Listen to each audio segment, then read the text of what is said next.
Recovering deleted messages on Discord can be challenging, as the platform does not have a built-in feature for this purpose.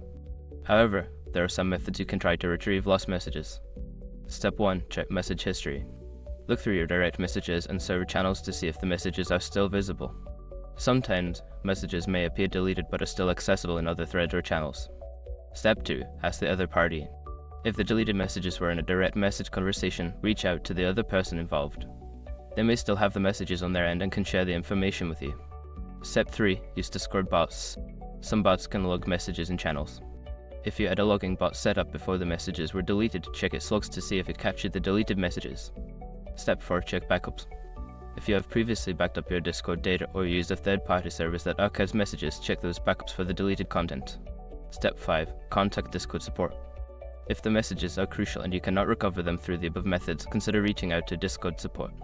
While they may not guarantee recovery, they can provide guidance on what options are available.